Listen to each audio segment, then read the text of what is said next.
Right now, Pittsburgh's best sports show is about to begin. Call us or tweet us. We've got things to talk about on the Ireland Contracting Nightly Sports Call. Good evening, everyone. Welcome inside the Fan Cave. This is where we talk sports 7 nights a week right here on KDKA Plus and 93.7 The Fan. It's the Ireland Contracting Nightly Sports Call. Bob Pompeani at your service. Chris Muller is up at 93.7 The Fan. And Chris, we're going to start with Pitt. They were a 13-point home favorite. This after a tough loss, I know, over the weekend at Wake Forest. But you would think 5-5 on the bubble, on Joe Lunardi's last 4 in. They'd have a lot of reason to go out and play a good game tonight. They look totally disinterested, favored by 16, or 13, lost by 16. One of the worst losses, I think, of the Jeff Capel era. Or they're going to be sweating it out like they have been the last couple of years, finding out whether or not they're even going to make the NCAA tournament. So just really an inexcusable effort from a team that needed a solid game and gave them, the fans, really the exact opposite. Yeah, and they have SMU in there, too. And SMU, I think, is 7-3 or 6-4 in their conference play. They're a pretty good team on the road, so they have to go through that as well. That leads us to our nightly sports call poll for you, brought to you by Ireland Contracting, and that will be, do you think Pitt will make the tournament? Simple yes or no. You can hit that QR code and let us know what you think. We take the live voting until the end of the show, so right now, the no's are in the lead at 77% to 23%. The other big story of the day here, Chris, was Myles Garrett deciding that, oh, I'm going to do a little social media. And this is how it works these days. No longer are there press conferences. No longer are there's just social media posts by players who decide, well, this is it. Here's my letter to Cleveland. I love you, but I don't want to be with you anymore. Question is, Cleveland says they don't want to trade him. Will they? I got to believe the offers will start coming in. And when that happens, what do they do? I think they're going to trade him. I think that he's so good. He's still got 2 years left on his deal that even though there's the idea that they won't have the leverage because everyone knows he wants to be traded, they're still going to get a big offer. I think a first and at least a second, a first and 2/3. I've seen a first, a third, and a player. He's still one of the premier defensive talents in the league. Washington should want him. Why would you let Andrew Berry oversee any of this? Like, I'd have him on the way out the door. I mean, he really did push for Deshaun Watson. He's really butchered this situation. I will say this much, though. Myles Garrett's doing them a favor. They don't want to trade him, but I think he's forcing their hand in kickstarting what should be a rebuild of that roster.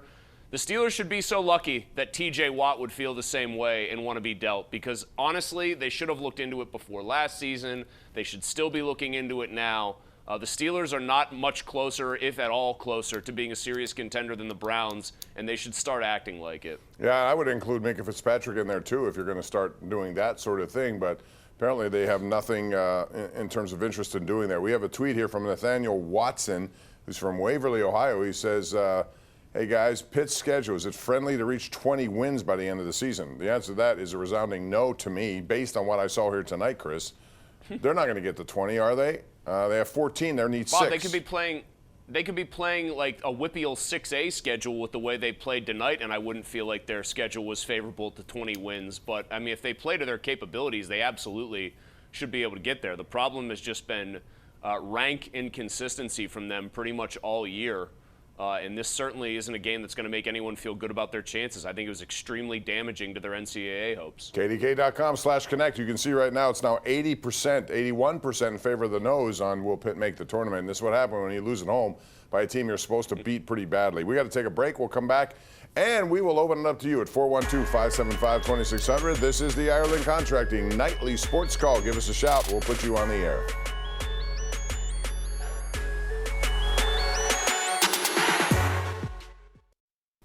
GMC Sierra tweet of the night comes from our friend Will Graves over the Associated Press. Michael Therrien would have some thoughts on Pitt hoops tonight. Just no fight on the defensive end. Yeah. I think he would call them soft. Very soft, Chris. So they got, and you're right. Bob, if you look at those highlights, they're trying to be the worst defensive team in the ACC, and I think they're doing a pretty good job. They're doing a good job. They've not failed in that mission. Hey, if you, we showed those, backdoor cuts, pick and roll. Everything was way too easy. No discipline. Yeah, no discipline, no communication. I know you love hoops as much as I do at every level, and whether you're in high school, parochial school, college, or the pros, you've got to talk and you've got to deliver like a modicum of real effort on the defensive end, or you're going to get scorched by any motivated offensive club. That's exactly what happened to them tonight. I mean, that looked like one of those big seeded teams going down to Princeton running the backdoor offense. Just so many unimpeded dunks. I mean, for such a bad that's the thing that really gets me. They scored 73 points, Virginia did, in this game. They came in the second worst scoring team in the ACC. I'm not saying it's justifiable to lose to them under any circumstances, but if you're going to do it, make it like one of those ugly 53-51 slogs where at least you can chalk it up to just hideous shooting on both sides. I mean, to get run out of your own gym as a double-digit favorite is really humiliating. It really is. And now, again, they have to go to North Carolina, which they beat here. So, you know, the Tar Heels are going to be looking for a little bit of payback, and then you got SMU after that. Right now, we're going to go to our number one Cochrane Go One Better caller of the night, Chris, and this would be Nick in North Braddock. Hey, Nick, how are you? Pretty good, Bob. Good. What's up? Just two comments on Pitt basketball. They have no underneath presence at all. There's the Diaz-Graham brothers and Corin. There's just nothing there. All you have to do is press their guards. Doesn't matter how good they are. If they're not shooting lights out, Pitt's not going to beat anybody. They have to go out and get a big man. I know most times you get a good big man, they're one and done. But that's the only way Pitt could win. That's what has to happen. Well, the Diaz-Graham guys are 6'11" and 7 foot, and Corin's been but you're right. They just do not have the presence inside. You need Zach Austin to play the way he did the other night all the time. And more importantly, like you said, and Chris, you would, I'm sure, agree with this, if they don't shoot, and the last few games they have not shot well, they're in trouble. They're a guard-shooting team, and they have to score from that perimeter. Yeah, they're guard-dominated, and they're not a Jamie Dixon team. They're trying to outscore you. And listen, if you get to the NCAA tournament with that formula, I think it can be a really productive one. That's how most of the best teams play. But I think to Nick's point, it's not even so much that they don't have somebody they can just throw the ball to in the low post. Like, that's, even in college, that's kind of an outmoded thing. I mean, you've seen Purdue at times just struggle in years past. I know they made the national title game, but with Zach Edey, like, those guys are a dying breed, right? I think it's on the defensive end. I mean, the Diaz-Graham brothers are both like stretch four type of players. Corin is more built like a traditional power forward, but when a swingman essentially is your best shot blocker, and granted the best one in the ACC, that just means you've got no rim protector. I mean, I think teams, really, it manifests on the defensive end. They can just take runs at Pitt with impunity and go on rim runs, and who's there to stop them? That's like the real problem right now. Yeah, I totally agree. And it's not going to be easier the next two games. Jim in Peters Township is on the air right now on the Ireland Contracting Nightly Sports Call. Hey, Jim. Hey, how you doing, Bob? And you know, here's the thing. I'm a Pitt grad. I love Pitt. Graduated 75. I liked him last year. I have no faith in him this year at all. A lot of things you said I thought they would bulk up, the Diaz-Graham brothers. They haven't bulked up. And if they're not hitting outside shots, they're done. Yeah, and if you don't bring it, like tonight, they seem to be totally disengaged, like they're tired, whatever the case may be. You can't do that. There was 4-0, then it was 18-4, and then it was over. There was not even a pushback of any sort. That effort, though, like, and I don't know, the Diaz-Grahams, you could put them on, like, the Chris Hoke diet and have them eating Wonder Bread and peanut butter at 2 in the morning, and it might not help them put on weight. They just might be, I mean, seriously, they might be two skinny guys, and that's just how they're going to stay.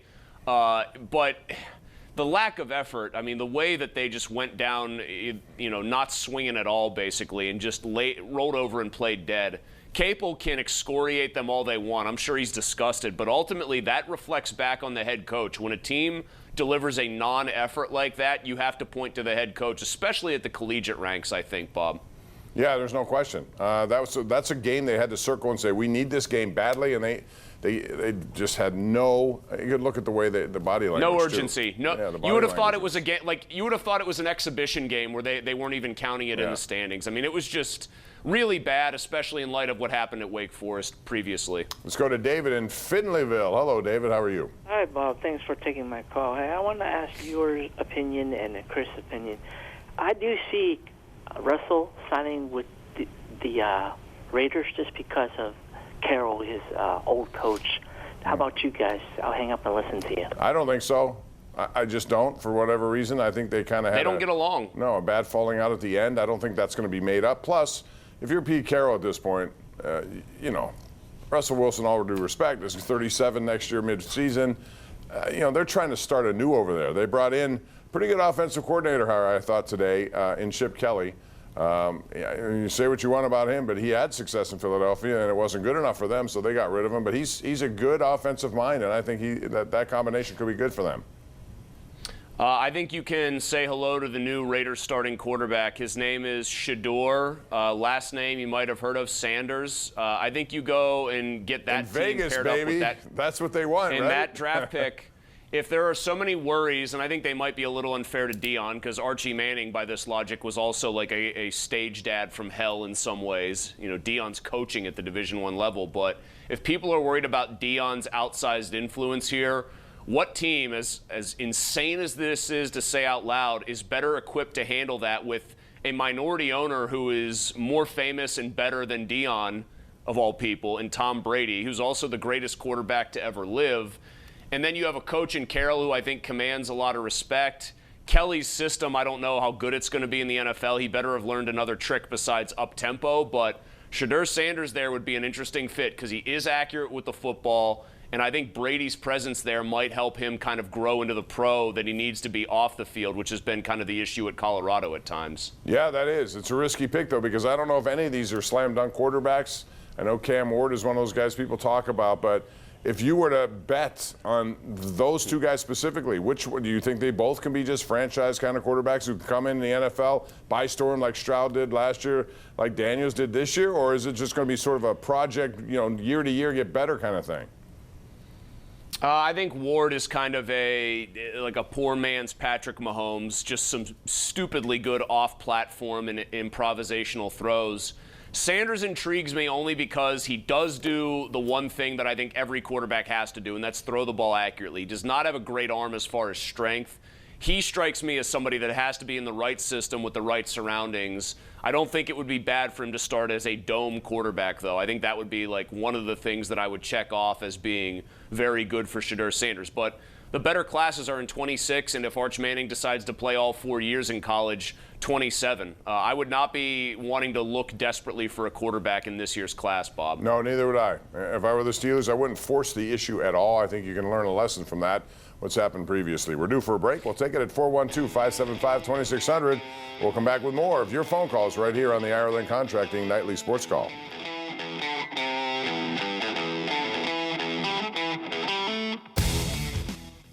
Let's check in with Ken Rice, who's over at the anchor desk for KDKA News at 11. Ken? Hey, Bob, coming up tonight, a new lawsuit filed 2 years since the train derailment disaster in East Palestine. We're talking with people who filed that suit. Plus, hydraulic fluid spilled into the Allegheny River near an area where the first responders have been working to confirm that near a steel plant, all coming up right here at 11. All right, Ken, thank you very much. Chris, tonight was opening night for the NFL Super Bowl. I had no interest. I didn't watch 1 second of it. Did I miss something? No, Bob, you know what? I'm going to get on my soapbox here. I'm going to hijack this. Neither of us watched it. Neither of us cares about it. We're ready for the game. Jason Day, a full sweatsuit yesterday at Pebble Beach. I hate to sound like Judge Smales here, Bob, as somebody who has, if the course doesn't have a dress code and I'm at a public golf course, I'll happily wear basketball shorts and a T-shirt if I'm just screwing around. Jason Day is on the PGA Tour, and he's wearing a full sweatsuit. And he's they didn't even paid put handsomely for it. Bob, they didn't even put fake belt loops and a button on there to make it even look like pants. He woke up and just threw on sweats and a crew neck sweatshirt and played golf. And because the people, what is it, Malbon Golf or whatever, decided that this is like, this is the new fashion. Who's buying it? Come on, I want to know. Bob. If you walked on, if I were fortunate enough this spring, let's say, to get back onto Oakmont, Chris Muller, just show up there wearing a crew neck sweatshirt and sweatpants with a drawstring and my golf shoes. They would be throwing me out on Halton Road, okay? Right. What are we doing here, Bob? I don't know, but I know one guy who is dressed the part, looking the part, and it's Rory McIlroy. It's good to see him win now. This is a big year coming to Oakmont in 2025. He's going to be one of those guys. And I wonder what he'll do to that golf course with his length. Now, the difference there is that Oakmont, some of these fairways have been pinched. You know how they like to play it over there. So the accuracy is more important than the distance. I wonder how he'll approach that, because I remember watching Tiger Woods once when he was here hitting a lot of stingers and not using the driver. Rory, I think, is legitimately the greatest driver of the golf ball we've ever seen. I mean, Tiger, we know, sprayed it around the course. Nicholas was always held up as a great driver of the ball. I think Rory's better than all of them. The question with him is going to be the following, and this applies to the Masters and to Oakmont this year. Can he control his wedges? Because I thought at Pebble that's what set him apart. He was controlling the wedges. It's a lot of bad wedges for a guy that's usually in such pole position. If he's doing that, he's a good enough putter. He can absolutely contend, but it's all about whether he can figure out how to control spin, control distance with the short clubs, because he turns almost every course into a pitch and putt. He really did. Yesterday, the 14th, driver 7-iron, 571. By the way, let's check our poll here before we go here, Chris. So the question is, will Pitt make the NCAA tournament? 84% say no. If you had to vote, what would you vote? I'd vote no right now. I'm a prisoner of the moment. They keep, delivering efforts like this. I don't know how you could possibly feel good about them. I mean, the roster, everything everyone said has been kind of proven true right now. All their shortcomings laid bare. All right, you can hit it up, kdka.com/connect. Thank you, Chris. We'll connect with you later this week. We appreciate it right here on the Ireland Contracting Nightly Sports Call. That'll do it for us. Join us tomorrow, 10:35. We take your calls every single night of the week, 7 nights a week, right here on KDKA+. Have a good evening.